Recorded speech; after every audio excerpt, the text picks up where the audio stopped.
Right, good evening. Welcome to reporters time. 10 జిల్లాల నుంచి మా రిపోర్టర్స్ అందరూ లైవ్ లో ఈ రోజు బర్నింగ్ ఇష్యూస్ తో సిద్ధంగా ఉన్నారు మనతో షేర్ చేయడానికి. ముందుగా మనం మా బ్యూరో చీఫ్ కృష్ణమూర్తి దగ్గరికి వెళ్దాం. కృష్ణమూర్తి, ఈ రోజు అంటే నిన్నటి నుంచి మనకు ఒక నాటకీయ పరిణామాల నేపథ్యంలో బండి సంజయ్ ఇష్యూ అయితే ప్రథమంగా వస్తున్న ఇష్యూ అయితే మనకు తెలుస్తూ ఉంది. ఏదైతే అర్ధరాత్రి సిపి వాళ్ళ ఇంటికి వెళ్లి దౌర్జన్యంగా బండి సంజయ్ ని అరెస్ట్ చేసి కోర్టుకు తీసుకెళ్లి స్టేషన్ కి తీసుకెళ్లి దాదాపుగా 15 స్టేషన్లు చుట్టూ తిప్పి చివరికి కోర్టులో సబ్మిట్ చేసిన విషయం అయితే మనకు ప్రథమంగా తెలుస్తూ ఉంది. అయితే ఈ కేసులు పెట్టడం కూడా ఎస్ఎస్సి పేపర్ లీకేజ్ కేసు ప్రథమంగా ఆయనపై వస్తున్న ఆరోపణల నేపథ్యంలో ఈ రోజు కోర్టుకు అయితే పిటిషన్ దాఖలు వేయడం జరిగింది. అయితే కోర్టు కొన్ని ప్రశ్నలు కూడా వేసింది ప్రభుత్వాన్ని. అంటే పేపర్ లీకేజ్ లో భాగస్వామ్యం అయితే కాదు, పేపర్ ని సర్క్యులేట్ చేయడంలో బండి సంజయ్ పాత్ర ఉన్నట్టుగానే ఉంది. ఏ ప్రాతిపదికన మీరు కేసు పెట్టారని కూడా కోర్టు ప్రభుత్వాన్ని ప్రశ్నించడం జరిగింది. దీనిపై బీజేపీకి సంబంధించిన లీగల్ సెల్ కూడా ప్రమేయంగా ఉన్నట్టుగా ఉంది. దీనిపై పూర్తి అప్డేట్స్ ఏంటి?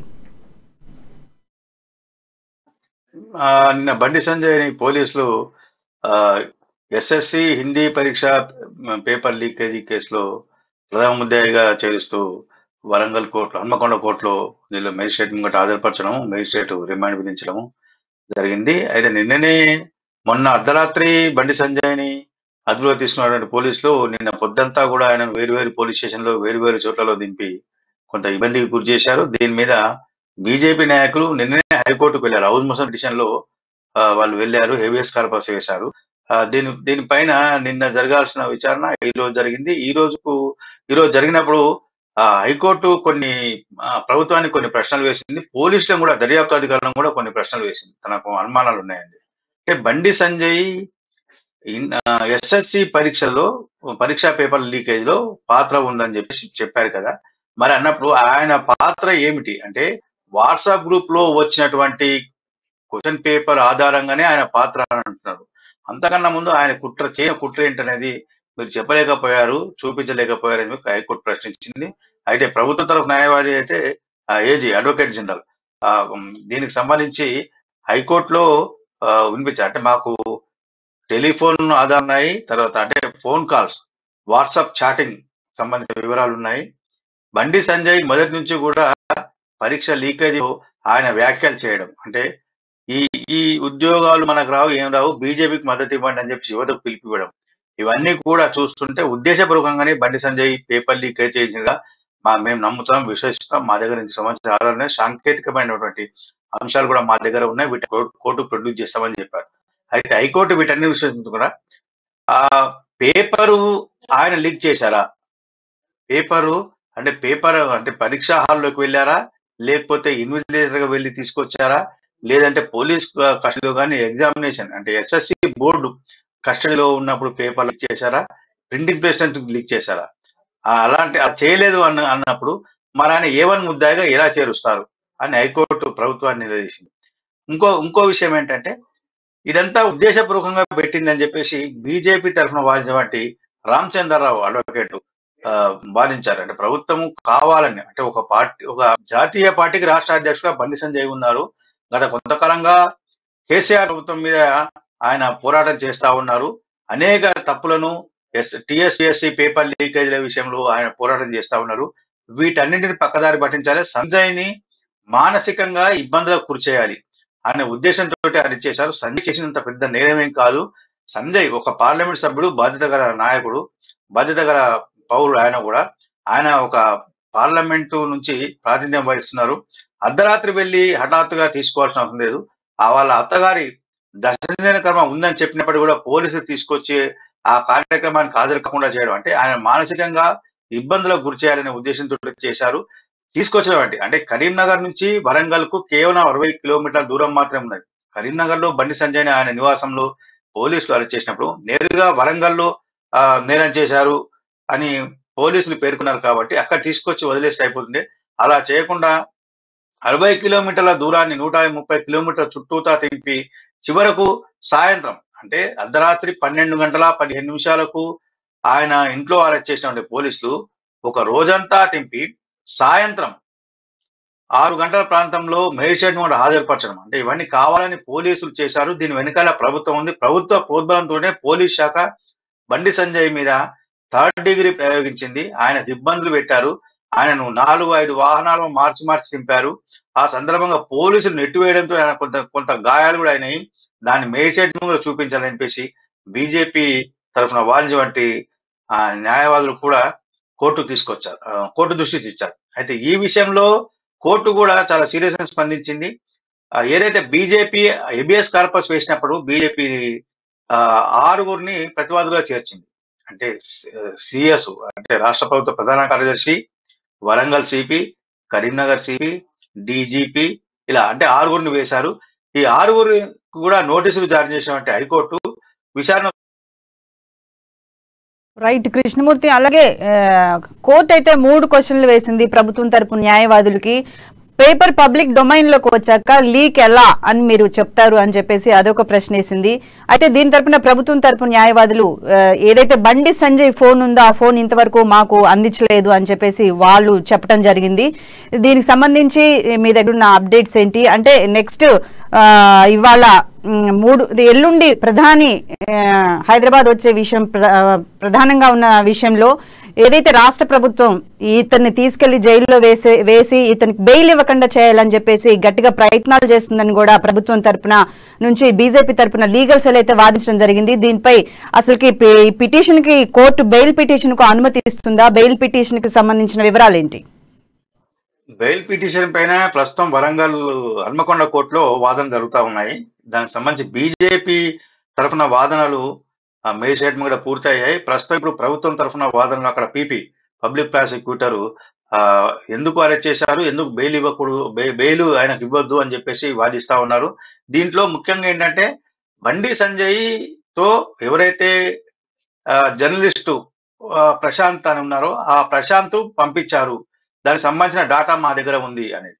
అంటే వీళ్ళు బీజేపీ చెప్పింది ఏంటంటే బండి సంజయ్ ఒక రాజకీయ నాయకుడు, రాష్ట్ర పార్టీకి అధ్యక్షుడు కాబట్టి చాలా మంది పంపిస్తారు, దాంట్లో ఆయన చేసింది ఏం లేదని చెప్పేసి వీళ్ళు ఆరోపించారు. మొత్తంగా చూస్తుంటే ఈ కేసులో బెయిల్ పిటిషన్ బీజేపీ వేశారు, హన్మకొండ కోర్టులో వేశారు. హన్మకొండ కోర్టులో విచారణ జరుగుతుంది. ప్రస్తుతం ఇంకొక హాఫ్ అన్ అవర్ 1 అవర్ లో బెయిల్ కోర్టు ఏ నిర్ణయం తీసుకుంటుంది, ఎలా ఉండబోతుంది అనే విషయం వస్తుంది. మరో పక్కన ప్రధానమంత్రి నరేంద్ర మోడీ హైదరాబాద్ వస్తున్న నేపథ్యంలో బీజేపీ నాయకులు ఘనంగా ఏర్పాటు చేస్తా ఉన్నారు. సికింద్రాబాద్ స్టేషన్ తో పాటు సికింద్రాబాద్ పెరేడ్ గ్రౌండ్ లో అంటే ప్రధానమంత్రి కేవలం 2 గంటల పర్యటన ఉన్నప్పటికీ అత్యంత ఘనంగా స్వాగతం పలకాలి, ఘనంగా వీడుకోలు పలకాలి అనే ఉద్దేశంతో ఉన్న బీజేపీ నాయకులు ఏర్పాటు చేస్తా ఉన్నారు.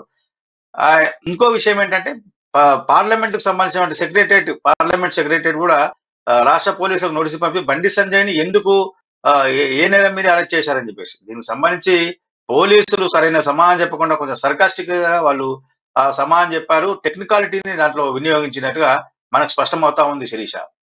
రైట్. అలాగే కృష్ణమూర్తి, రఘునందన్ రావు డీకే అన్న ప్రెస్ మీట్ పెట్టడం కూడా జరిగింది. ప్రభుత్వం ఏదైతే లీకేజ్ అని ఒక కుట్ర ఆపోదించి ఈ బండి సంజయ్ మీద ఇటువంటి నేరారోపణ చేసి సంజయ్ ని ఏదైతే ప్రధానమంత్రి పర్యటనలో ఏదైతే యూత్ ని ఎక్కువగా కలెక్ట్ చేసే అవకాశం ఉంది కాబట్టి అందువల్ల ఈ కుట్ర చేశారు అని చెప్పేసి వాళ్ళు ప్రెస్ మీట్ లో చెప్పడం జరిగింది.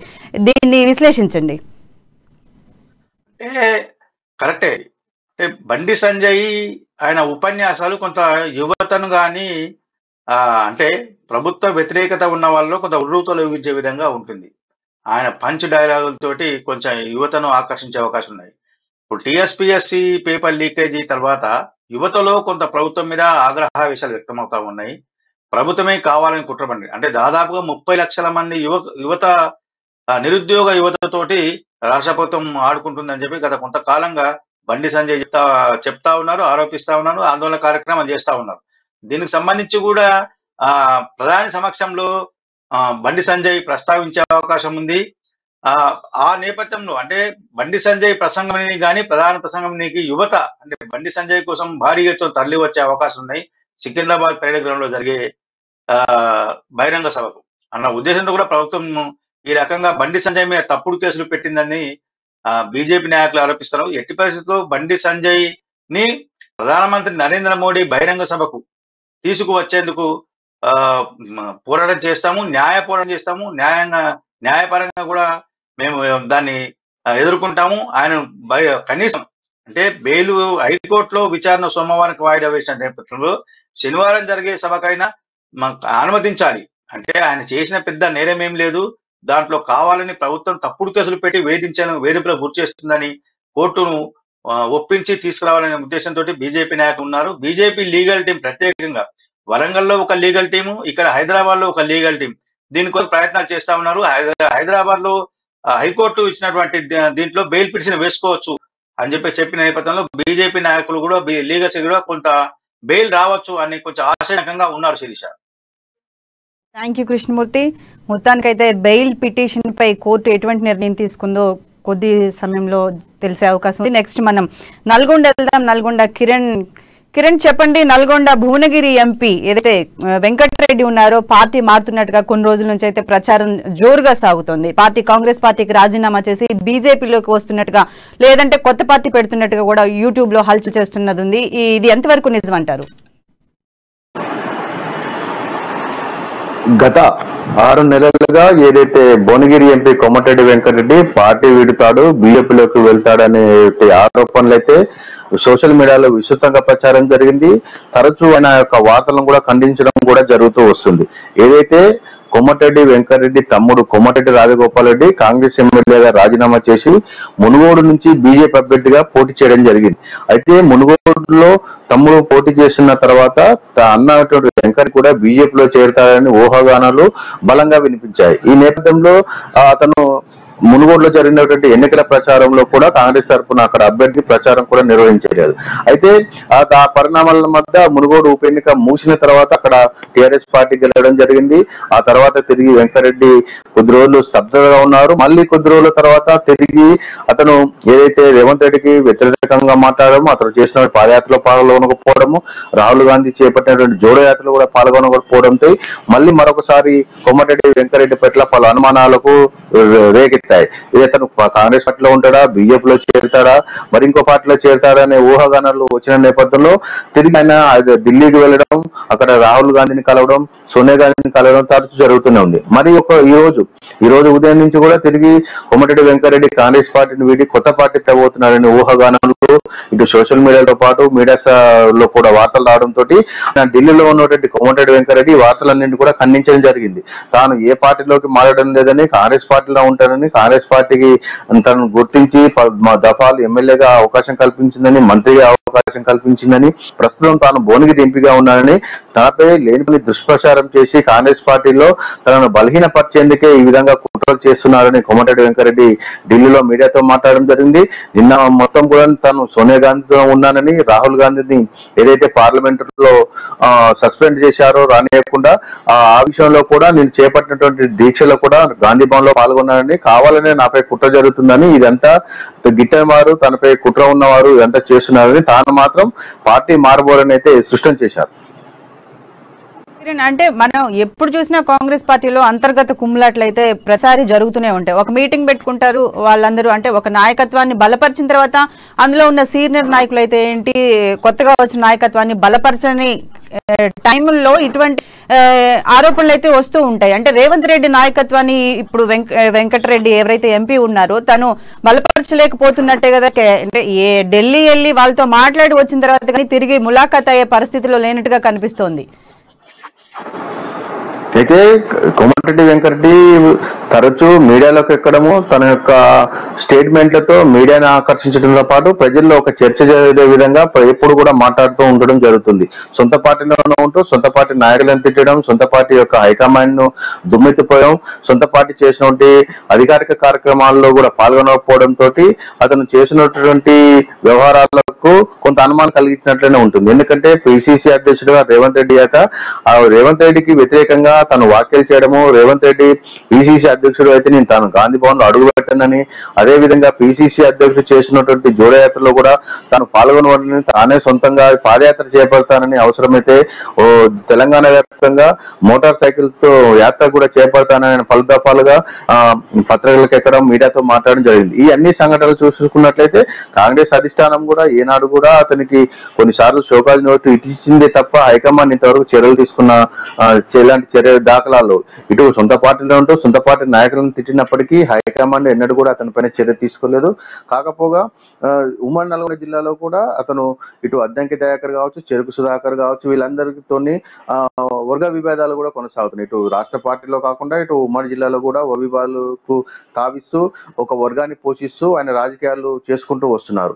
అయితే ఒక పార్టీలో ఉంటూ ఒకే పార్టీకి చెందినటువంటి నాయకులను తిట్టడం అది ఎంతవరకు సవోసని సీనియర్ నాయకులు ప్రశ్నిస్తున్నప్పటికీ కాంగ్రెస్ అధిష్టానం మాత్రం ఇప్పటివరకు అతనిపైన ఎప్పుడు కూడా చర్యలు తీసుకున్న పాపాన పోలేదు. కాబట్టి అతను చేసినటువంటి ప్రతి ఒక్క చర్యలకు కాంగ్రెస్ పార్టీ ఎన్నడూ కూడా అతని పైన సీరియస్ యాక్షన్ తీసుకోకపోవడము, ఇటు రాష్ట్ర పార్టీ కూడా అతన్ని చేసినటువంటి మీడియాలో మాట్లాడడానికి వారు వివరణ అడిగినప్పటికీ కూడా ఆయన సమాధానం ఇవ్వనప్పటికీ కూడా అతని పైన చర్యలు ఎప్పుడు కూడా తీసుకోలేదు. అతను కొద్ది రోజులు బీజేపీకి అనుకూలంగా ఇటు ఢిల్లీ వెళ్ళినప్పుడు ప్రధానమంత్రిని కలవడము, రాష్ట్ర కాంగ్రెస్ పార్టీ ఎప్పుడైతే ఇక్కడ బీజేపీ వ్యతిరేకంగా కార్యక్రమాలు చేపడుతుందో ఆయన బీజేపీ నాయకులతో సన్నిహితంగా మెలగడం, ఇవన్నీ చూసుకున్నట్టయితే అతను చేసినటువంటి మాటలకు ఇటు చేసినటువంటి చేతులకు పొంతం లేక ఉండడంతో అతని పైన అనుమానాలు కలుగుతూ వస్తున్నాయి. అయినప్పుడు ఫలితాది అతను మీడియాలోకి ఎక్కడము, తాను చేసినటువంటి వ్యాఖ్యలను సమర్థించుకోవడము, అదే విధంగా మీడియాలో వచ్చిన వార్తలను ఖండించడం ఎప్పుడూ జరుగుతూనే వస్తుంది. తాను వచ్చిన వార్తలను ఎప్పుడు ఖండిస్తూనే తాను కాంగ్రెస్ పార్టీలో ఉంటానని కూడా పలు దఫాలుగా చెప్పడం జరిగింది. పలు దఫాలుగా అతని పైన అసత ఆరోపణలు అనుకోవచ్చు, లేకపోతే ఆయన చేసిన కామెంట్లకు అనుకూలంగా మీడియా సంస్థలు వార్తలు రాసినప్పటికీ కూడా చివరికి తాను కాంగ్రెస్ పార్టీలో ఉంటానని, చివరి వరకు కాంగ్రెస్ పార్టీలో కొనసాగానని చెబుతుండడం కూడా మనం పలు దఫాలుగా ఆయన మాటలకు ఉదాహరణగా చెప్పొచ్చు. ఈ రోజు కూడా అదే జరిగింది. ఉదయం నుంచి కూడా అతను పార్టీ మాట్లాడు కొత్త పార్టీ పెడుతున్నాడని చెప్పినప్పటికీ అతను ఢిల్లీలో మాట్లాడుతూ తాను పార్టీ మారనని, తిరిగి కాంగ్రెస్ పార్టీలో ఉంటానని చెబుతుండడం పట్ల అతని వ్యవహార శైలి, అతను మాట్లాడుతున్న తీరు పైన ఇటు తెలంగాణ ఉన్నటువంటి కాంగ్రెస్ పార్టీ ఒకంత ఆశ్చర్యానికి గురవుతుంది, ఇటు కార్యకర్తలు కూడా అయోమయానికి గురవుతున్నారు. అతను పార్టీలో ఉంటాడా, బీజేపీలో చేస్తారా, సొంత పార్టీ పెడతారా అనేది కూడా నియోజకవర్గ వ్యాప్తంగా ఉమ్మడి నల్గొండ జిల్లా వ్యాప్తంగా కూడా కాంగ్రెస్ కార్యకర్తలు అయోమయంలో ఉన్నారు. ఏదేమైనప్పటికీ మరికొద్ది రోజుల్లో ఎలక్షన్ వస్తున్నాయి. ఆ ఎలక్షన్ లోపు అతను కాంగ్రెస్ పార్టీలో కొనసాగుతాడా, లేకపోతే బీజేపీలోకి వెళ్తాడా, లేకపోతే సొంత పార్టీ పెడతాడా అనేది అయితే కొద్ది రోజులు వేచి చూడాల్సిందే. అతను కాంగ్రెస్ పార్టీలో ఉంటూ ఈ విధమైన వ్యాఖ్యలు చేయడం పట్ల మాత్రం గందరగోళ పరిస్థితి అయితే నెలకొని ఉంది. కిరణ్, నెక్స్ట్ మనం కరీంనగర్ వెళ్దాం. కరీంనగర్లో మా ప్రతినిధి శ్రీకాంత్ లైవ్ లో సిద్ధంగా ఉన్నారు డీటెయిల్స్ అందించడానికి. శ్రీకాంత్, చెప్పండి, ఏదైతే నిన్న రాత్రి బండి సంజయ్ నాటకీయ పరిణామాల నేపథ్యంలో కోర్టు రిమాండ్ విధించగానే ఫస్ట్ ఖమ్మం జైలుకి తరలించే ఏర్పాటు చేశారు. ఖమ్మం జైలు కాదని చెప్పి చివరికి కరీంనగర్ జైలుకి తరలించడం జరిగింది. ఈ రోజు బీజేపీ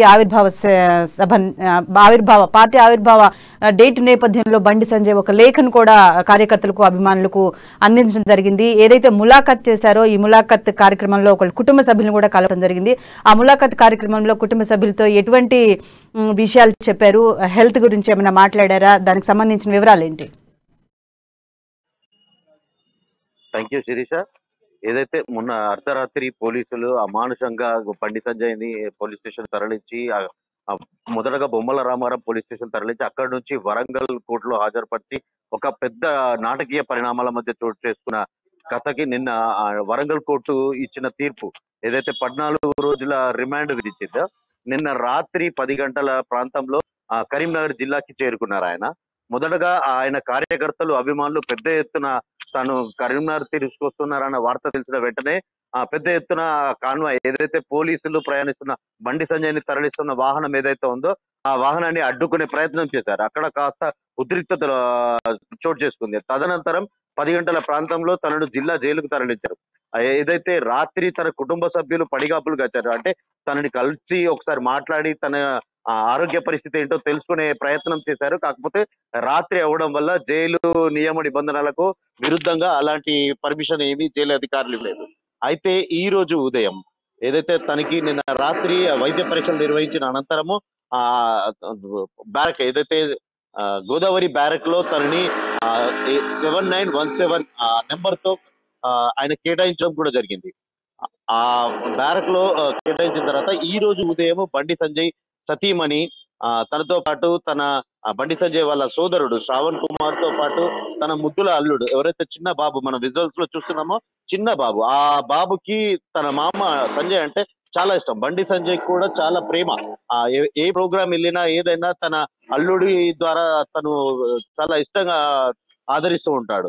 సో ఆ బాబు గత 2 రోజుల మధ్య చోటు చేసుకున్న ఏదైతే సంజయ్ని అరెస్ట్ చేసిన రోజు బాబు పక్కన ఉన్నాడు, తను కాస్త ఉలికి పడ్డాడు. ఆ రోజు ఆ బాబు కాస్త డల్ గా అయిపోవడంతో తనని కూడా జైలుకి తీసుకొని వచ్చారు. బండి సంజయ్ సత్యమణి ఆ బాబుని కూడా జైలు ములాఖాత్ లో తీసుకొచ్చి తన మామిడి కల్పించడానికి ప్రయత్నం చేశారు. ఏదైతే బండి సంజయ్ కార్యకర్తలకు అభిమానులకు ఒక తన భార్య ద్వారా జైలు నుంచి ఒక సందేశం అయితే పంపించారు. కార్యకర్తలు ఎలాంటి భయాందోళనలకు గురి కావద్దు, కేసులు కోర్టులు ఇవన్నీ తనకు కొత్త ఏం కాదు. గతంలో చాలా సార్లు తన పైన ఎన్నో కేసులు పెట్టారు, కాకపోతే ఏ కేసులో కూడా అన్ని విజయాలు సాధించామని చెప్పేసి తాను తన భార్య ద్వారా ఒక సందేశం పంపారు. ఏదైతే 8వ తేదీన భారీగా బహిరంగ సభ ఏదైతే విద్యార్థుల పట్ల ప్రభుత్వం నిర్వహిస్తున్న కేంద్ర ప్రభుత్వం తీసుకోబోయే చర్యలు ప్రధాని మోడీ హాజరవనున్నారు. ఆ సభను ఉద్దేశించి కార్యకర్తలు భారీ ఎత్తున తరలి వెళ్లి తను ఒకవేళ అప్పటి వరకు బయటికి రాకుండా కూడా సభను విజయవంతం చేయాలి, తన ద్వారా తను లేని లోటు కూడా యువతకు ఒక సందేశంగా ఇచ్చినట్టుగా తెలుస్తుంది. పెద్ద ఎత్తున అంటే ఈ రాష్ట్ర ప్రభుత్వం చేస్తున్న కుట్రల్లో భాగంగా తను తప్పకుండా బయటికి వస్తాను విజయంగా సంకేతాన్ని అయితే పంపించినట్టుగా మనం చెప్పుకోవచ్చు శిరీష. అలాగే శ్రీకాంత్, అంటే ఏదైతే ఒక కుట్ర కోణంలో భాగంగానే బండి సంజయ్ని అరెస్ట్ చేసిన నేపథ్యాన్ని అయితే మనం చూస్తూ ఉన్నాము. ఈ కరీంనగర్ కి తరలించే కార్యక్రమంలో ఈ కార్యకర్తలు అభిమానులు అయితే పెద్ద ఎత్తున ఉద్రిక్తత పరిస్థితుల నేపథ్యంలో అర్ధరాత్రి వరకు కాన్వాయ్ కోసం ఎదురు చూసి అసలు ఎక్కడికి తీసుకెళ్తా కూడా అర్థం కాని పరిస్థితుల్లో కార్యకర్తలు అభిమానులు అయితే ఉన్నారు. వాళ్ళ కుటుంబ సభ్యులకు కూడా కనీసం ఇన్ఫర్మేషన్ ఉందా కరీంనగర్ జైలుకే తీసుకెళ్తున్నారని, కానీ దానికి సంబంధించిన వివరాలు ఏంటి? నిన్న రాత్రి కూడా వరంగల్ నుంచి ఏదైతే కేసు నమోదు చేశారో వరంగల్ కోర్టు నుంచి చాలా సేపడతా అంటే కాస్త క్లారిటీ లేదు అన్నట్టు. ఏదైతే ఫస్ట్ మొదటగా ఖమ్మంకి తరలిస్తున్నారని ఒక మిస్గైడ్ అయితే చేశారు మీడియాని కానీ తన అభిమానులు కానీ, అంటే పెద్ద ఎత్తున అడ్డుకుంటారేమో అనే ఆందోళనతో చేశారేమో అని చెప్పేసి తనను ఖమ్మం జైలు తరలిస్తున్నట్టుగా మొదటగా మనకు సమాచారం వచ్చినప్పటికీ అకస్మాత్తుగా ఏదైతే బయటికి రాగానే తను రిమాండ్ రిపోర్ట్ రాగానే తనని వరంగల్ పోలీసులు హుటాహుటిన కరీంనగర్ జిల్లా జైలుకి తరలించారు. ఏదైతే జిల్లా జైలుకి తరలించే క్రమంలో కూడా అప్పటికి ఈ విషయం తెలుసుకున్న తన అభిమానులు కానీ కార్యకర్తలు కానీ పెద్ద ఎత్తున కరీంనగర్ లో ప్రధాన రహదారులు అంటే ఏదైతే ప్రధాన చౌరస్తాలో చాలా పెద్ద ఎత్తున తన అభిమాన నాయకుడిని చూడాలి, తనతో మాట్లాడే ప్రయత్నం చేయాలని చెప్పేసి ఒకనొక సందర్భంలో పోలీసులపై దురుసుగా కూడా ప్రవర్తించే ప్రయత్నం కూడా చేశారు. వారితో గొడవ కూడా దిగడం జరిగింది. పోలీస్ కాన్వాయ్ కి అడ్డుపడి మా నాయకుడిని సంబంధం లేని విషయంలో ఇరికిస్తున్నారు, పోలీసులు డౌన్ అంటూ కేసీఆర్ డౌన్ అంటూ నినాదాలు చేస్తూ వారికి అడ్డపడి తమ నాయకుడిని చూసే ప్రయత్నం కూడా చేశారు. కాకపోతే అక్కడున్న పోలీసులు తేరుకొని వెంటనే అక్కడ నుంచి జిల్లా జైలుకి భారీ భద్రత ఏసీపీ స్థాయి అధికారులతో భారీ భద్రత తరడమ జిల్లా జైలుకి తరలించడం కూడా జరిగింది. ఆ జిల్లా జైలులో రాత్రి తనకి కావాల్సిన తన వ్యక్తిగత పిఏ ఎవరైతే ఉన్నారో ప్రవీణ్ రావు, తను రాత్రి తనకి కావాల్సిన బట్టలతో పాటు మందులు ఏదైతే తన ఆరోగ్య రీత్యా ఉన్న మందులను కూడా అందించడం జరిగింది గత రాత్రి. ఈ రోజు ఉదయం తన సతీమణితో పాటు తన కుటుంబ సభ్యులు కూడా బండి సంజయ్ని కలిసి తన ఆరోగ్య పరిస్థితిపై కూడా ఆరా తీసినట్టు, తనకేం ఇబ్బంది లేదు, బాగున్నానని చెప్పి తను కూడా ఒక సంకేతం పంపించినట్టుగా మనకు స్పష్టంగా తన భార్య ద్వారా మీడియా ముఖంగా తెలియజేసిన పరిస్థితి అయితే ఉంది Sirisha. Thank you Srikanth. Next మనం ఆదిలాబాద్ వెళ్దాం. ఆదిలాబాద్ నుంచి జోషి లైవ్ లో సిద్ధంగా ఉన్నారు మనకు డీటెయిల్స్ అందించడానికి. జోషి, ఆదిలాబాద్ లో ఏదైతే బీజేపీ అధిష్టానం అంటే ఒక కార్యవర్గంలో మెయిన్ అధిష్టానం ఏదైతే ఉందో దాన్ని వాళ్ళు సీనియర్లను పట్టించుకోవట్లేదు, ఏకపక్ష నిర్ణయాలు తీసుకుంటున్నట్టుగానే తెలుస్తుంది అని చెప్తున్నారు. మొదటి నుంచి ఉన్న నాయకులు ఎవరైతే ఉన్నారో వాళ్ళని ఈ రోజు కనీసం బీజేపీ వ్యవస్థాపక కార్యక్రమాలకు కూడా దూరంగా ఉంచుతున్నారన్నట్టుగా సీనియర్లంతా అక్కడ చెప్తున్న పరిస్థితి ఉంది. దానిపై అప్డేట్స్ ఏంటి? Good evening Sirisha. ఇక్కడ ఆదిలాబాద్ జిల్లా అనగానే మొదటగా తెలంగాణ రాష్ట్రంలో ఉన్నటువంటి ఆదిలాబాద్ నియోజకవర్గము గత 2 ఎన్నికలకు సంబంధించినటువంటి ఆ సందర్భాల్లో కూడా బీజేపీ బలాన్ని చాటినటువంటి నియోజకవర్గంగా మనం ముందుగా పేర్కొనాల్సినటువంటి అవసరం ఉంది. అయితే ప్రస్తుతం బీజేపీ జిల్లాధ్యక్షుడిగా ఉండి పాయల శంకర్ ఏదైతే ఇంతకు ముందు టీడీపీ నుండి ఆయన బీజేపీకి రావడం జరిగింది. అయితే ఆయన నాయకత్వానికి సంబంధించి 2 అభిప్రాయాలు ఇక్కడ తరచుగా వ్యక్తం అవుతూ ఉంటాయి. పాయల్ శంకర్ అధ్యక్షుడిగా వచ్చిన తర్వాతనే ఇక్కడ బీజేపీ బలం పుంజుకుంది అనేటటువంటి అభిప్రాయాలు కొంతమంది నుండి వ్యక్తమవుతుండగా, అదే సందర్భంలో దేశవ్యాప్తంగా కూడా మోదీ ప్రభంజనంలోనే బీజేపీకి సంబంధించినటువంటి శ్రేణులన్నీ కూడా ఉత్తేజమయ్యి పార్టీ బలం పొందుకుంది. అంతే తప్ప పాయల్ శంకర్ అదే సందర్భంలో పార్టీలోకి రావటము అనేటటువంటిది కేవలం యాదృష్టికమే అనేటటువంటి అభిప్రాయాలు కూడా దానికి దీటుగానే ఉంటున్నటువంటి నేపథ్యం. అయితే దశాబ్దాల క్రితము ఏదైతే పార్టీ ఆవిర్భవించిందో అంతకంటే ముందు జనసంఘుగా ఉన్నటువంటి నేపథ్యం నుండి కూడా ఆదిలాబాదు జిల్లా కేంద్రంలో జనసంఘకు సంబంధించినటువంటి తొలి పునాదిరాళ్లుగా పేర్కొనబడేటటువంటి నాయకులు ప్రస్తుతం ఇప్పుడు కూడా బీజేపీలో 2-3 చురుగ్గా ఉంటున్నటువంటి పరిస్థితి. అయితే వీళ్ళు ఎవరైతే ఉన్నారో ఈ గందె విజయ్ కుమార్, గందె కృష్ణ కుమార్ వీళ్ళిద్దరు కూడా సోదరులు గతంలో చాలా సందర్భాలు అంటే దశాబ్దాల క్రితం వాజ్పేయి, అద్వానీ లాంటి అగ్రనేతలు ఆదిలాబాద్ జిల్లా పర్యటనకు వచ్చినప్పుడు వీళ్ళింట్లోనే బస చేయడము, వీళ్లతో సఖ్యతగా ఉండటము అనేటటువంటిది ఢిల్లీ స్థాయిలో వీళ్లకు ఉన్నటువంటి అనుబంధము పరపతి ఏంటి అనేటటువంటి విషయానికి మనం ఉదాహరణగా పేర్కొనవచ్చు. అయితే ప్రస్తుతం ఉన్నటువంటి పరిస్థితుల్లో బీజేపీకి సంబంధించినటువంటి శ్రేణులన్నీ కూడా విస్తృతంగా ఉన్నటువంటి సందర్భంలో మొన్న జరిగినటువంటి ఆదిలాబాద్ లో జరిగినటువంటి బండి సంజయ్కి సంబంధించినటువంటి కార్యక్రమంలో బండి సంజయ్ ఏకంగా వేదిక పై నుండే ఒక సూచన చేయడం జరిగింది. నాయకులు ఎవరైనప్పటికీ, లీడర్షిప్ ఎవరైనప్పటికీ కూడా సీనియర్లందరినీ కలుపుకొని పోవాలి, జూనియర్లను కూడా కలుపుకుపోవాలి, సీనియర్లను విస్మరించడం సరికాదు అని చెప్పి ఆయన స్పష్టమైనటువంటి సూచనలు చేయడం జరిగింది. అయితే ఇదే విషయాన్ని తరచుగా బండి సంజయ్ కావచ్చు, అటు తరుణ్ చుగ్ లాంటి తెలంగాణకు సంబంధించినటువంటి ఇన్ఛార్జీలు, అమిత్ షా లాంటి వాళ్ళు కావచ్చు, వీళ్ళందరూ కూడా పార్టీలకు దిశానిర్దేశనం చేసేటటువంటి సందర్భాల్లో తరచుగా పేర్కొంటున్నటువంటి అంశం.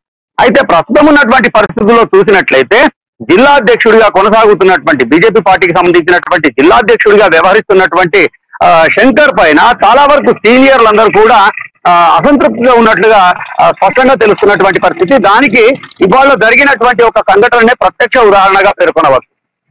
దశాబ్దాల క్రితం నుండి పార్టీని అంటే ఎటువంటి కార్యకర్తల బలం లేనప్పటి కాలంలో ఆ జెండాను మోసినటువంటి వాళ్ళుగా తమకు సరైనటువంటి గుర్తింపు ఇవ్వడం లేదు, పార్టీకి సంబంధించినటువంటి సంస్థాగత కార్యక్రమాలకు కూడా తమను పిలవట్లేదు, గౌరవించట్లేదు అనేటటువంటి ఒక మనస్తాపము, అసంతృప్తితో వాళ్ళు ఉన్నట్లుగా తెలుస్తోంది. ఈ రోజు జరిగినటువంటి బీజేపీకి సంబంధించినటువంటి పార్టీ ఆవిర్భావ దినోత్సవ వేడుకలకు సంబంధించి అలాగే అంటే ఈ రోజు పార్టీ ఆవిర్భావ సభలో ముఖ్యంగా అంటే జిల్లా అధ్యక్షుడు ఏకపక్ష నిర్ణయాలు ఏవైతే ఉన్నాయో దాని వల్ల సీనియర్లందరూ ఒక తరపున ఈ సంఘటన చేస్తూ ఉంటే జూనియర్లంతా ఒక తరపున నిలబడి ఈ పార్టీ ఆవిర్భావ కార్యక్రమాలు నిర్వహిస్తున్నట్టుగా తెలుస్తూ ఉంది మనకి. అయితే వాస్తవంగా ఇప్పుడు ఉన్నటువంటి మనం ఆ దృశ్యాల్లో కూడా చూడవచ్చు. స్థానికంగా ఈ విషయం పైన అంటే బీజేపీకి సంబంధించినటువంటి శ్రేణుల్లో విస్తృతమైనటువంటి చర్చ కూడా కొనసాగుతున్నటువంటి సందర్భం.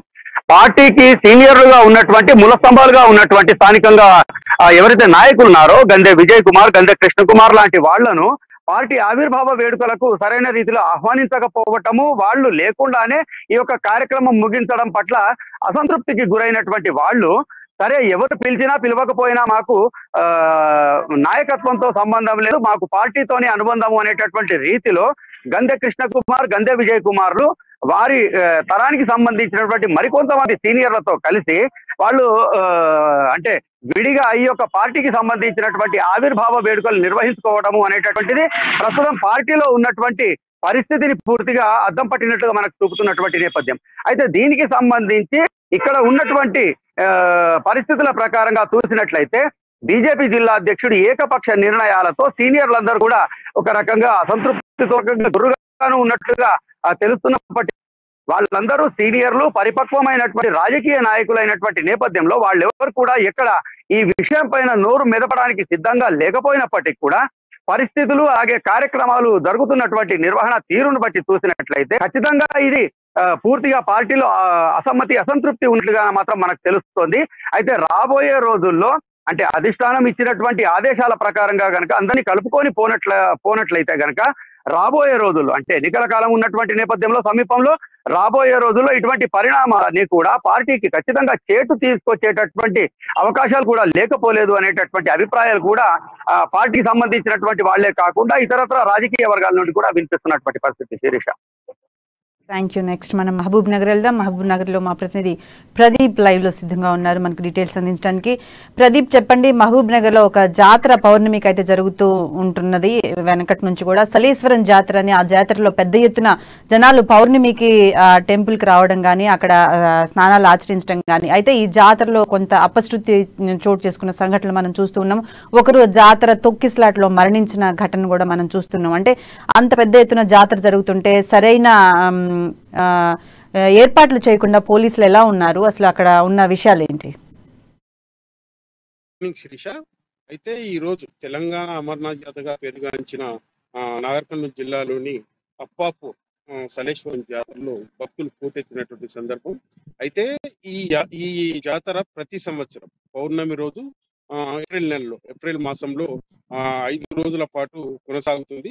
అయితే ఈ యాత్రకు సంబంధించి భక్తులు అంటే ఉమ్మడి జిల్లా నుంచే కాకుండా వివిధ జిల్లాల నుంచి, తర్వాత ఒరిస్సా, ఛత్తీస్గఢ్ మరియు ముంబై నుంచి అంటే ఇతర రాష్ట్రాల నుంచి కూడా భారీగా భక్తులు పోటెత్తారు. అయితే ఈ యాత్ర ప్రత్యేకం ఏంటంటే ఈ యాత్ర లింగమయ్య దర్శనం లోయలో ఉంటుంది. అంటే దాదాపు 16 నుంచి 20 కిలోమీటర్లు ఉత్తమైన అడవిలో ప్రయాణించి ఒక 4 కిలోమీటర్లు లోయలో దిగాల్సి ఉంటుంది. అయితే ఈ రోజు పౌర్ణమి సందర్భంగా భక్తులు ఒక్కసారిగా పోటెత్తడంతో కొంత తొక్కిసలాట అయితే నెలకొంది. అయితే ఈ జాతరలో అపశృతి జరిగింది. అయితే ఈ తొక్కిసలాటలో భాగంగా నాగర్ కర్నూలు జిల్లా వనపట్ల గ్రామానికి చెందిన గొడుగు చంద్రయ్యతో పాటు వనపర్తి జిల్లాకు చెందిన అభిషేక్ అనే వ్యక్తులు ఇద్దరు తొక్కిసలాట సందర్భంగా చనిపోయినటువంటి పరిస్థితి నెలకొంది. అయితే ఈ యాత్రలో అంటే ఇప్పుడే కాదు, గతంలో కూడా ఈ యాత్రకు సంబంధించి అధికారులు గాని అటు పాలకులు గాని సరైన ఏర్పాట్లు చేయడంలో కొంత విఫలమైనటువంటి పరిస్థితి నెలకొంది.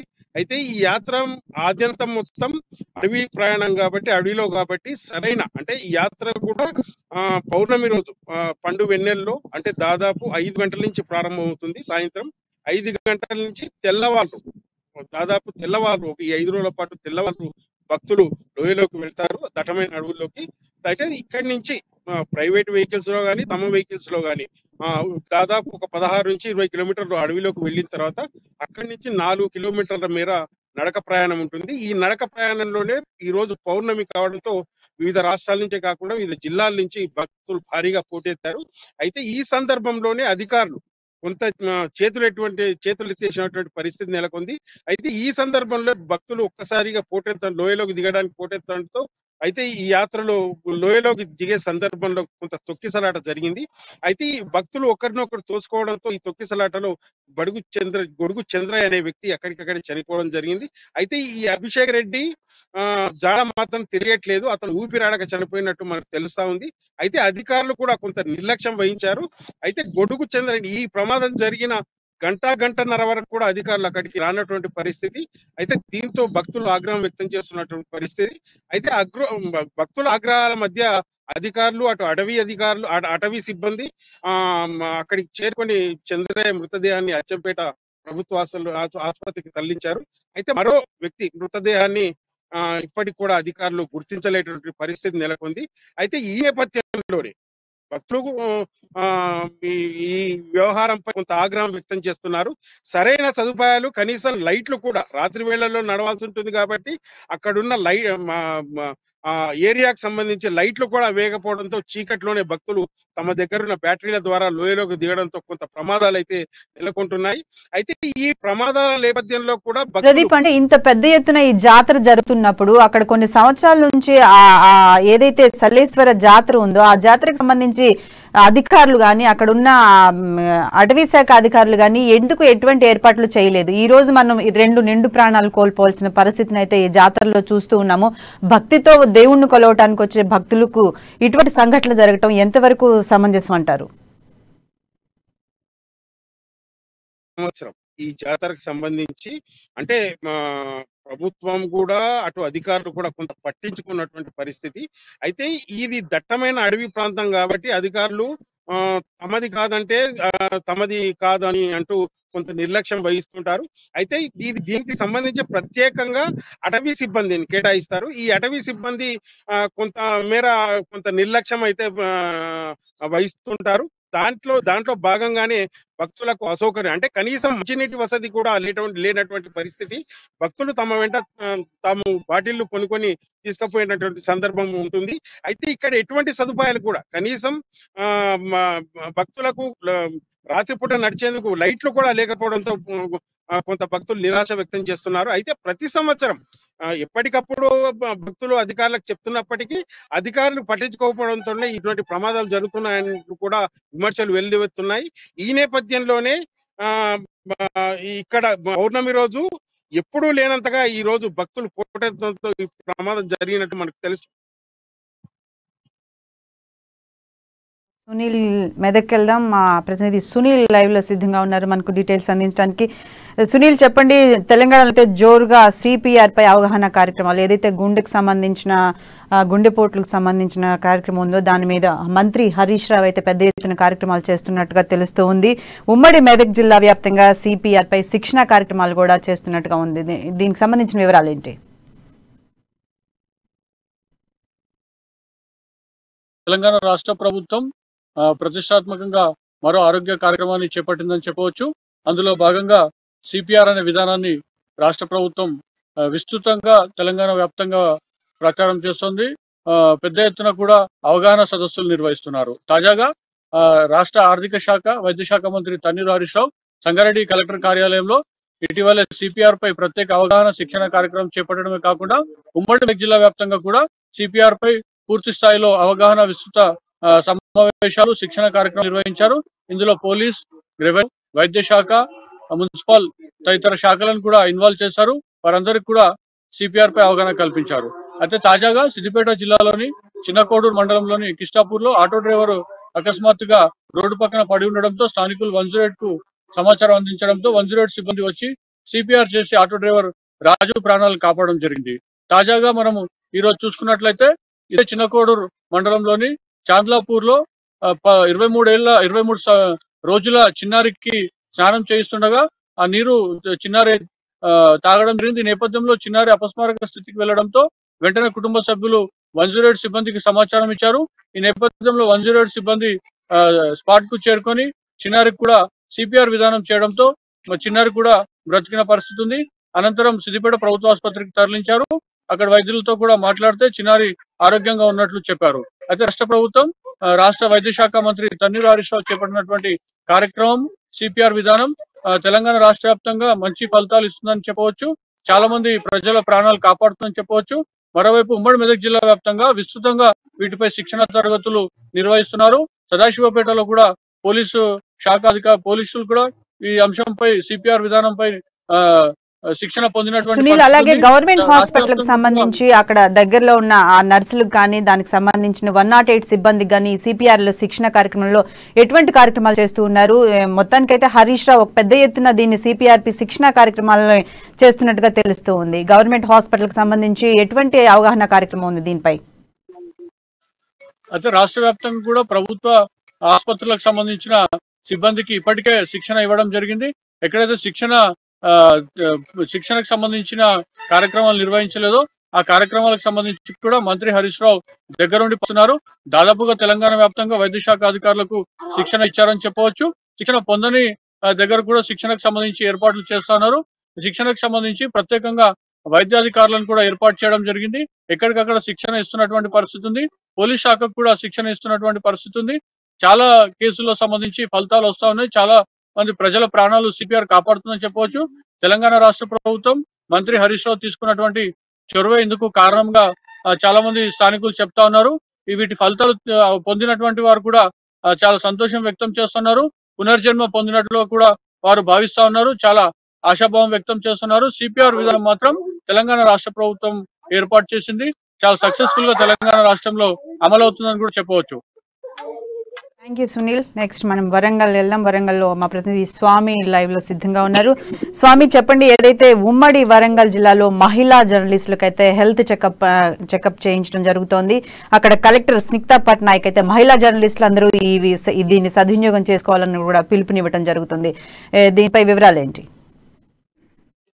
Good evening Sirsha. మొత్తానికి చూసుకుంటే ఉమ్మడి వరంగల్ జిల్లా వ్యాప్తంగా మహిళా జర్నలిస్టులతో పాటు జర్నలిస్టుల పిల్లలకు అంటే వాళ్ళ కుటుంబ సభ్యులకు కూడా ఇవాళ మహిళలకు ఏకంగా మా ఆరోగ్య మహిళ అనే పథకాన్ని కూడా తీసుకొచ్చింది తెలంగాణ రాష్ట్ర గవర్నమెంట్. కానీ అంటే ఈ నేపథ్యంలో కూడా మహిళా జర్నలిస్టులకు మాత్రం మొత్తం ఉమ్మడి వరంగల్ జిల్లా వ్యాప్తంగా కూడా నర్సంపేట జిల్లా ఆసుపత్రిలో ఫ్రీ చెకప్ గా చేయించడం జరిగింది. అట్లా ఆరోగ్యంగా జర్నలిస్టు పిల్లలు బీపీ షుగర్ ఎవరైతే జర్నలిస్టులు బాధపడుతూ ఉన్నారో వాళ్ళు ఫ్రీగా చెకప్ చేసి కూడా వాళ్ళకు ఐడెంటిఫై చేసి కూడా అనేక అంటే రోగాలు అంటే విద్యకు సంబంధించిన దానికి కూడా సర్టిఫికేట్ ఇవ్వడం జరిగింది. అట్లాగే కూడా మొత్తానికి ఫ్రీ అంటే మెడిసిన్ కూడా ఫ్రీ ఇవ్వడం జరిగింది. ఈ నేపథ్యంలో కూడా జర్నలిస్టుల అక్రిడేషన్ కార్డులు ఉన్న కుటుంబ సభ్యులకు కూడా ఆరోగ్యశ్రీ ఆ కార్డు ఇంత ముందు అంటే జర్నలిస్టులకు కూడా ఆరోగ్య కార్డు ఉండేది. దానికి బదులు కూడా ఇవాళ మహిళా ఆరోగ్య పథకాన్ని కూడా తీసుకొచ్చింది. దాన్ని కూడా ఏకంగా ఉమ్మడి వరంగల్ జిల్లా వ్యాప్తంగా కూడా అంటే జర్నలిస్టుల కోసం ప్రత్యేకంగా నర్సంపేటలో జిల్లా ఆసుపత్రులు పెట్టడం కూడా స్థానిక ఎమ్మెల్యే పెద్ది సుదర్శన్ రెడ్డి మాత్రం కూడా హర్షం వ్యక్తం చేసిందని చెప్పొద్దు. చిన్న పట్నాయక్ వరంగల్ జిల్లా కలెక్టర్ కూడా శుభ పరిణామం కృతజ్ఞతలు కూడా తెలిపినట్టు సమాచారం ఉంది. అట్లాగే కూడా అక్కడ కూడా అంతే మొత్తాన్ని చూసుకుంటే 130 నుంచి 500 జర్నలిస్టు కుటుంబాలు మాత్రం ఫ్రీ చెకప్ చేసుకున్నట్టు కూడా సమాచారం ఉంది శిరీష. అలాగే స్వామి, ప్రభుత్వ హాస్పిటల్స్ ఏవైతే ఉన్నాయో అన్ని జిల్లాల్లో కూడా ప్రభుత్వం అవేర్నెస్ గా తీసుకొచ్చి అన్ని జిల్లాల్లో కూడా ఈ కార్యక్రమం చేపట్టే అవకాశం ఉందా? రైట్ శిరీష. మొత్తానికి చూసుకుంటే ఉమ్మడి జిల్లా వ్యాప్తంగా కూడా తెలంగాణ రాష్ట్రంలో కూడా ఇది ప్రాక్టికల్ మాత్రమే. అంటే ఇది అవేర్నెస్ ప్రోగ్రామ్ గా తీసుకోవచ్చు. ఇది ప్రాక్టికల్ కూడా వరంగల్ జిల్లాలో కూడా అంటే ప్రాక్టికల్ తీసుకున్న పరిస్థితి కూడా కనపడుతుంది. ఇక్కడ సక్సెస్ అవుతామా కాదా అనేది కూడా ఆ జర్నలిస్ట్ కుటుంబాలకు కూడా ఈ వరంగల్ జిల్లాలోని నర్సంపేట జిల్లా ఆసుపత్రిలో కూడా ఇవాళ ఆ ప్రోగ్రామ్ ను కూడా కండక్ట్ చేసిన పరిస్థితి కనపడుతుంది. ముఖ్యంగా అంతర్జాతీయ మహిళా దినోత్సవం సందర్భంగా కూడా ఈ మహిళలకు ప్రత్యేకించి కూడా వైద్య శిబిరాలను కూడా ఏర్పాటు చేయడానికి కూడా ఈ మహిళలకు అంటే ప్రత్యేకంగా జర్నలిస్టు మహిళలకు కూడా ఇవాళ మన కేవలం నర్సంపేటలో కూడా జిల్లా ఆసుపత్రుల్లో ఈ శిబిరాన్ని ఏర్పాటు చేసినని కూడా చెప్పుకోవచ్చు శిరీష. సునీల్, నెక్స్ట్ మనం ఖమ్మం వెళ్దాం. ఖమ్మంలో మా ప్రతినిధి గోవింద్ లైవ్ లో సిద్ధంగా ఉన్నారు. గోవింద్, చెప్పండి, ఏదైతే ఈ ఎస్ఎస్సి పేపర్ లీకేజ్లు టీఎస్పీఎస్సీ పేపర్ లీకేజ్ల నేపథ్యంలో కాంగ్రెస్ పార్టీ ఏఎస్ఎఫ్ అయితే మాత్రం గవర్నమెంట్ ని బీజేపీని ఈ రెండు పార్టీలను కూడా ఏకం చేస్తున్నట్టుగానే ఉంది. ఈ దిష్టి బొమ్మల్ని తగలబెట్టే కార్యక్రమం అయితే చేస్తూ ఉంది. ఈ ఒకదానికొకటి కుట్రపూరితమైన వాతావరణంలోనే ఈ పేపర్ లీకేజ్ ఘటన జరుగుతున్నట్టుగా కాంగ్రెస్ పార్టీ అయితే ఆరోపిస్తుంది. డీటెయిల్స్ ఏంటి? Thank you Sirisha. ఇప్పుడు ఖమ్మం జిల్లాలో మొత్తం రాష్ట్ర వ్యాప్తంగా అదేవిధంగా జిల్లా వ్యాప్తంగా కూడా టీఎస్పీకి సంబంధించిన పేపర్ లీకేజ్ మొత్తం ఒక హాట్ టాపిక్గా మారిన పరిస్థితి కల్పించవచ్చు. ప్రధానంగా ఖమ్మం జిల్లాలో చూసుకున్నట్టయితే ఇటు టీఆర్ఎస్ బీఆర్ఎస్ పార్టీలు కూడా రోజుకి ధర్నా చేస్తున్న పరిస్థితి. ఈ నేపథ్యంలో మాత్రం ఈరోజు చూసుకుంటే గత 2 రోజుల నుంచి కూడా ఇటు విద్యార్థి సంఘాలు మాత్రం బగ్గుమంటున్న పరిస్థితి. ఈ నేపథ్యంలో ఇటు టీఆర్ఎస్కి సంబంధించి అదేవిధంగా బీజేపీకి సంబంధించిన నాయకుల దిష్టిబొమ్మలు మాత్రం ఇటు విద్యార్థి సంఘాలు మాత్రం దిష్టిబొమ్మలు మాత్రం నగరంలో మాత్రం దగ్ధం చేస్తున్న పరిస్థితి కనిపిస్తుంది. ప్రధానంగా అయితే టీఆర్ఎస్ సంబంధించి అదేవిధంగా బీఆర్ఎస్ సంబంధించిన నాయకులు మధ్య వాళ్ళ రాజకీయ లబ్ధి కోసమే ఈ కుట్ర జరుగుతుందని చెప్తున్నారు. అదేవిధంగా కొన్ని లక్షల మంది విద్యార్థుల జీవితాలతో చెలగాటపడుతుంది కూడా ఇటు విద్యార్థి సంఘాలు మాత్రం ఆగ్రహం చేస్తున్న పరిస్థితి. ప్రధానంగా అయితే పీడిఎస్ అదేవిధంగా ఏఎస్ఎఫ్ అదేవిధంగా ఏఎస్ఎఫ్ పీడిఎస్ ఎస్ఎఫ్ఐ ఈ దాదాపు 3 విద్యార్థి సంఘాలు కూడా నిన్న ఈరోజు కూడా ఇటు ప్రభుత్వ డిగ్రీ కళాశాలలో అదేవిధంగా ఎన్టీఆర్ సర్కిల్ వద్ద కూడా పూర్తిగా నిరసన వ్యక్తం చేస్తూ కూడా ఇటు దిష్టిబొమ్మలు కూడా దగ్ధం చేస్తున్న పరిస్థితి కనిపిస్తుంది. ఏదైతే రాష్ట్ర వ్యాప్తంగా ఈ సంచలనంగా మారిన ఈ టీఎస్పీఎస్ సంబంధించిన లీకేజ్ విషయంలో కానీ అదేవిధంగా 10th క్లాస్ సంబంధించి పేపర్ లీకేజ్ విషయంలో మాత్రం పూర్తిగా రాజకీయ లబ్ధి కోసమే వీళ్ళు చేస్తున్నారని కూడా ఆరోపిస్తున్న పరిస్థితి కనిపిస్తుంది. ఏదైతే గత 2 రోజుల నుంచి నిన్న జరిగిన వరంగల్ విషయంలో కూడా హిందీ పేపర్ లీక్ విషయంలో విషయంలో కూడా ఇద్దరికి సంబంధించిన నేతలు కూడా ఈ రాజకీయ పార్టీకి సంబంధించిన బీజేపీ అదేవిధంగా టీఆర్ఎస్ ఈ రెండుకి సంబంధించిన వారు కావడంతో మాత్రం ఇది లబ్ధి కోసం రాజకీయ లబ్ధి కోసమే చెప్పి ఇట్లా చేస్తుందని చెప్పి కొన్ని జీవితాలు అంటే విద్యార్థులు ఏదైతే తల్లిదండ్రుల భవిష్యత్తును పెట్టుకొని తన విద్యార్థులు కొన్ని లక్షల రూపాయలతోని కళాశాలకు వెళ్తుంటే మాత్రం ఒకవైపు వెళ్తుంటే మాత్రం మరోవైపు మాత్రం విద్యార్థులతో మాత్రం ఈ లీకేజ్ పేపర్ విషయంలో మాత్రం లీకేజ్ కావడంతో మాత్రం పూర్తిగా వాళ్ళు కోల్పోతున్న పరిస్థితి రాబోయే రోజుల్లో కూడా ఈ విద్యాశాఖ సంబంధించి కూడా విద్యార్థులు పూర్తిగా నష్టపోతున్న పరిస్థితి మాత్రం ప్రభుత్వం మాత్రం పూర్తిగా విఫలించిందని అదేవిధంగా ఏదైతే ఈ లీకేజీకి సంబంధించిన పాల్పడిన వాటిని మాత్రం కఠినంగా శిక్షణ కొడుతున్నారు అదేవిధంగా రాష్ట్ర ప్రభుత్వం మాత్రం చిత్తశుద్ధి ఉంటే మాత్రం తప్పనిసరిగా ఎవరైతే దీనికి పాల్పడిన వాళ్ళు మాత్రం కఠినంగా శిక్షించాలని చెప్తున్నారు అదేవిధంగా దీనికి సంబంధించి విద్యాశాఖ మంత్రి కూడా ఎమ్మటే రాజీనామా చేయని చెప్పి కూడా ఇటు విద్యాశాఖలు మాత్రం బగ్గుమంటూ కూడా రోజు రోజుకు మాకు ధర్నా చేస్తున్న పరిస్థితి కనిపిస్తుంది శిరీష. ఏఎస్ఎఫ్ఐతో పాటు ఇంకా మిత్రపక్ష పార్టీలు కానీ అక్కడున్న వామపక్ష పార్టీలు కానీ ఎస్ఎఫ్ఐ పార్టీలు కానీ ఏమంటున్నారు దీనికి సంబంధించి అంటే ఈ లీకేజ్ వ్యవహారంలో బండి సంజయ్ ఎలాగైతే బీజేపీ బీఆర్ఎస్ ఈ రెండు పార్టీలు వర్సెస్ గా నడుస్తున్న కార్యక్రమంలో అక్కడ విద్యార్థులు ఎటువంటి వాతావరణంలో ఉన్నారు ఏమంటున్నారు? పూర్తిగా శిరీష దీనికి సంబంధించి మాత్రం విద్యార్థి సంఘాలు మాత్రం రోజుకో ధర్నా చేస్తూ కూడా ఇటు రెండు పార్టీలపై మాత్రం ఆగ్రహం వ్యక్తం చేసిన పరిస్థితి వస్తుంది. ఈ నేపథ్యంలో వారికి దిష్టి బొమ్మలు కూడా దగ్ధం చేస్తూ కూడా తెలంగాణ రాష్ట్ర ప్రభుత్వం పూర్తిగా వైఫల్యిందని విద్యార్థుల పట్ల కఠినంగా వ్యవహరిస్తుందని కొన్ని వేల మంది లక్షల మంది విద్యార్థుల పట్ల కూడా పూర్తిగా రక్షణ లేకుండా పోతుందని ఈ పేపర్ లీకేజ్ వల్ల కొన్ని జీవితాలు ఖరాబ్ అవుతున్నాయి. తల్లిదండ్రులు ఎంతో ఆశ పెట్టుకున్న విద్యార్థుల పట్ల కూడా ఈ లీకేజ్ వ్యవహారంలో మాత్రం పూర్తిగా నష్టమైంది. దీనికి సంబంధించి కూడా ఇటు రాష్ట్ర ప్రభుత్వం కేసీఆర్ కానీ అదేవిధంగా విద్యాశాఖకు సంబంధించిన సబితా ఇంద్రారెడ్డి కూడా పూర్తి రాజీనామా చేయాలని కూడా డిమాండ్ చేస్తున్నారు.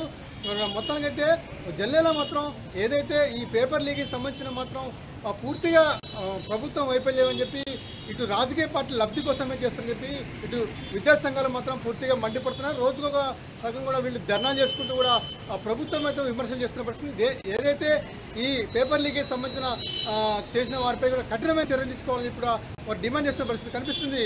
శిరీష. శ్రీనివాస్ లైవ్ లో సిద్ధంగా ఉన్నారు మనకి డీటెయిల్స్ అందించడానికి. శ్రీనివాస్ చెప్పండి, నిజామాబాద్ వేల్పూర్ మండలంలో రామన్నపేట అనే గ్రామంలో ఏదైతే ఒక అమ్మవారి ఆలయం గోడగట్టే కార్యక్రమంలో అక్కడున్న గ్రామస్తుల మధ్య గొడవ జరిగినట్టుగా తెలుస్తుంది. ఆ గొడవ చివరికి ఒకరిపై ఒకరు రాళ్లు రువ్వుకోవడం వరకు వెళ్లి చివరికి ఎంఆర్ఓ ఆఫీస్ ఎదుట ధర్నా కార్యక్రమాలు నిర్వహిస్తున్నట్టుగా తెలుస్తోంది. అలాగే ఇసుక దందాయే ఈ గోడగట్టే కార్యక్రమంలో ఇసుక దందాకి ఎవరైతే పాల్పడుతున్నారో వాళ్ళకి సంబంధించిన విషయాలు కూడా దీంట్లో వచ్చినట్టుగా తెలుస్తోంది. అసలు అక్కడ జరుగుతున్న విషయం ఏంటి, వివరాలు ఏంటి? శిరీష, అయితే ఏదైతే నిజామాబాద్ జిల్లాలో గత 2 రోజులుగా వాతావరణం వేడెక్కిన పరిస్థితి కనిపిస్తా ఉంది. ముఖ్యంగా చెప్పుకున్నట్టయితే నిజామాబాద్ జిల్లా వేల్పూర్ మండలం రామన్నపేట గ్రామానికి చెందినటువంటి ఏదైతే వీడీసీ ఆధ్వర్యంలో ఇదంతా జరిగిందని చెప్పేసి ఒక వర్గం వారు ఏదైతే దానికి సంబంధించిన ముదిరాజు కులం వారైతే ఇక్కడ నిన్న ఆందోళన చేపట్టిన నేపథ్యం కనిపిస్తా ఉంది. ప్రెస్ క్లబ్ కు వచ్చి వాళ్ళు కేవలం ఇసుక అక్రమ రవాణాన్ని అడ్డుకున్నందుకే తమ పైన విధి బహిష్కరించింది అని చెప్పేసి వారు బహిర్గతం చేసిన విషయంతో పాటు ఇక్కడ అనేక పరిణామాలు కూడా చోటు చేసుకున్నాయి. అయితే ఇక్కడ సంబంధించిన ఏదైతే 25 ఏదైతే ఆ గ్రామంలో 25 సంఘాలు ఉంటాయి. ఈ సంఘాలకు సంబంధించి ఒక సంఘం మాత్రమే ఇలాంటి పోకడలకు పోయిందని చెప్పేసి మిగతా సంఘాలు ఆరోపిస్తున్న పరిస్థితి కనిపిస్తా ఉంది. అయితే ఏదైతే ఒక స్థలం అయితే ఏదైతే ఆ గ్రామంలో రామన్నపేట గ్రామంలో ఒక స్థలం ఉంటుంది, 5 ఎకరాల స్థలం. ఆ 5 ఎకరాల స్థలంలో అయితే వివిధ ఆలయాలు ఉన్నాయి, 6 ఆలయాలు ఉన్నాయి. ఈ ఆలయాలకు సంబంధించి కూడా అక్కడ గోడ కట్టిన పరిస్థితి ఉంటుంది. గోడ కట్టి దానికి సంబంధించి ప్రవాహి గోడతో పాటు గేట్లు పెట్టిన నేపథ్యం కనిపిస్తుంది. ఈ గేట్లు పెట్టిన నేపథ్యంలో కూడా అన్ని ఆలయాలు ఉండడంతో కూడా సంబంధించినటువంటి 24 ఏదైతే సంఘాలు ఉన్నాయో ఈ సంఘాలందరూ కూడా ఏ పండుగ చేసినా కూడా అక్కడికి వెళ్లే పరిస్థితి ఉంటుంది. ఇట్లాంటి పరిస్థితిలో కూడా అక్కడికి రాకుండా గేట్లు పెట్టారని చెప్పేసి ఈ సంబంధించిన 24 ఏదైతే సంఘాల వాళ్ళు ఆరోపిస్తున్న నేపథ్యం కనిపిస్తుంది. ఈ మధ్యలో కూడా ఇది చిరికి గాలివాన్లా తయారై దాదాపు 1 నెల నుంచి కూడా ఈ ఘర్షణ వాతావరణం అయితే చోటు చేసుకుంటా ఉంది.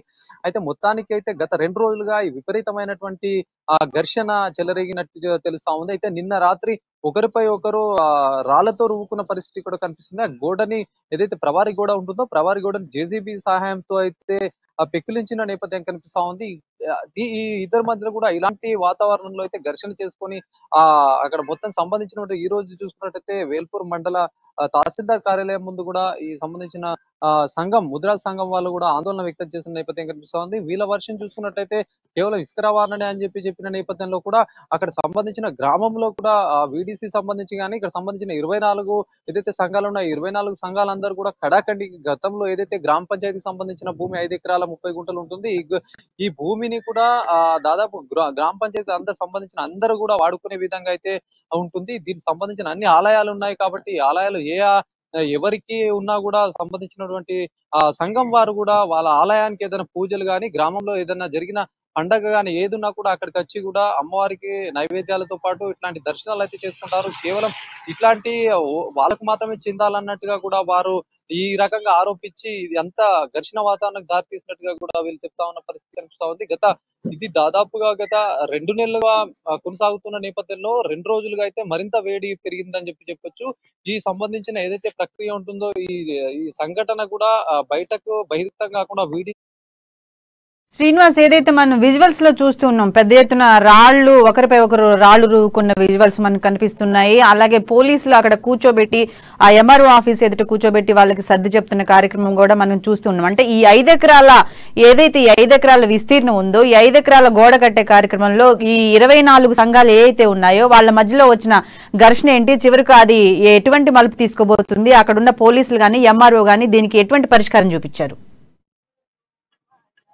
అయితే శిరీష, ఇక్కడ ఉన్నటువంటి ఏదైతే ఆ 5 ఎకరాలకు సంబంధించిన అమ్మవారి ఆలయాలు ఉంటుంది, ఈ 5 ఎకరాలకు సంబంధించే ఇరువారుగా మధ్యలో కూడా ఘర్షణ వాతావరణం చోటు చేసుకుంది. రాత్రి రాళ్లతో కొట్టుకున్న పరిస్థితి కనిపిస్తుంది. ప్రవారి గోడనైతే కూల్చేసిన నేపథ్యంలో కూడా ఇదంతా ఘర్షణ వాతావరణం చోటు చేసుకున్నట్టుగా మనకు తెలుస్తా ఉంది.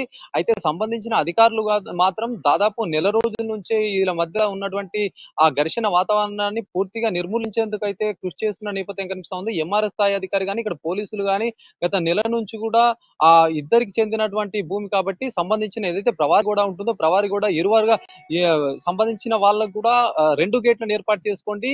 కొంతమంది ఏదైతే మీ సంఘం సంబంధించిన ఉంటారో ఒక గేట్ ద్వారా రండి, ఇంకా సంబంధించిన ఇంకొక గేట్ పెట్టి మిగతా వాళ్ళు కూడా అట్లా నుంచి వస్తారని చెప్పి సర్ది చెప్పినాక ప్రయత్నం అయితే చేశారు. కానీ అది బెడ్స్ కొట్టిన నేపథ్యం కనిపిస్తా ఉంది. ఇది చిలికి గాలివాన్లో తయారైంది. కలెక్టర్ వరకు కూడా వెళ్ళిన సిచ్యువేషన్ ఉంది. ఇక్కడ కమిషనర్ ద్వారా కూడా వెళ్ళిన సమాచారం ఉంది. కాకపోతే ఇదంతా కూడా చాలా రోజుల నుంచి జరుగుతున్నా కూడా వీళ్ళిద్దరి మధ్య అండర్స్టాండింగ్ కరెక్ట్ లేక ఇవన్నీ జరుగుతున్నాయన్నట్టు కూడా స్థానికంగా చెప్తూ ఉన్నారు.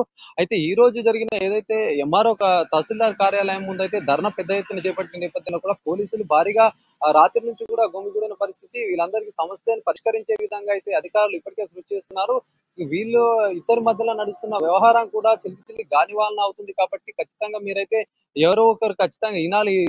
ప్రశాంత వాతావరణాన్ని భంగం కలిగించకుండా ఖచ్చితంగా అయితే మీరు ఇద్దరు కూడా ఒక తాటిపైకి రావాలని చెప్పి ఇప్పటికే అక్కడ ఎంఆర్ఓ కూడా చెప్పిన పరిస్థితి ఉంది. ఇది ఇంత జరిగినా కూడా ఎప్పుడు పూర్తిగా పరిష్కారం ఎప్పుడవుతుందో తెలియని పరిస్థితి ఉంది. అయితే ఏదైతే నిన్న రాత్రి జరిగినటువంటి సంఘటన ఏదైతే ఉందో ఈ సంఘటన సంబంధించి కూడా మిగతా సంఘాల వారు కూడా మేము వాళ్ళు ఏదైతే చెప్పారో అది చెప్పిందే బహిర్గతం అవుతుంది. కానీ మా వ్యక్తిగతంగా ఇక్కడ ఏం జరిగింది, ఎట్లా ఉంది పరిస్థితి, గ్రామ వాతావరణంలో దాదాపు నెల రోజుల నుంచి కూడా ఎట్లా ఉంది పరిస్థితి కూడా బయట ప్రపంచానికి మా వర్షం తెలియని పరిస్థితి అని చెప్పి కూడా మిగతా సంఘాలు వీడీసీ కూడా చెప్తున్న పరిస్థితి ఉంది. ఏదేమైనా గత ఏదైతే 2-3 రోజుల్లో కూడా ఇంకా పెద్ద మొత్తంలో చర్చలు జరిపి శాంతియుత వాతావరణానికి కృషి చేయాలని చెప్పి కూడా ఇక్కడ అధికార యంత్రాంగం కూడా ప్రయత్నం చేస్తుందని చెప్పొచ్చు.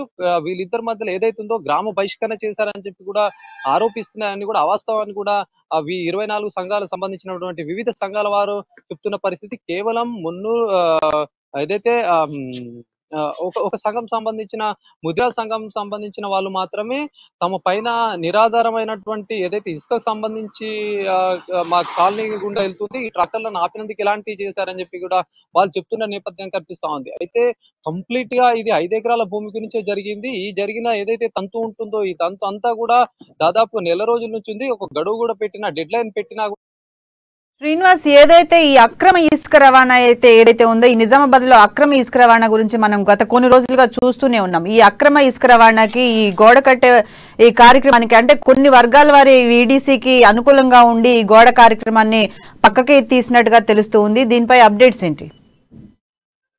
అయితే నిజామాబాద్ జిల్లాలో అక్రమ ఇసుక రవాణా పెట్టిపోతుందని కూడా మనం గత కొన్ని రోజులుగా కూడా వరుస కథనాలతో అమ్మా న్యూస్ లో ప్రసారమైన సంఘటన పట్ల అయితే అధికారులు కూడా దీని పట్ల శ్రద్ధ తీసుకుంటూ కూడా ఎక్కడెక్కడ కూడా సంబంధించినటువంటి అధికారులు కానీ ఇక్కడ పోలీస్ యంత్రాంగం అయితే చర్యలు చేపట్టినట్టుగా తెలుస్తా ఉంది. అయితే ఈ అక్రమ ఇసుక రవాణా ఇప్పుడుది కాదు, గతంలో ఒక సంబంధించినటువంటి పక్క గ్రామాలైతే తమ గ్రామం గుండా అయితే తీసుకెళ్లిన పరిస్థితి ఉంది.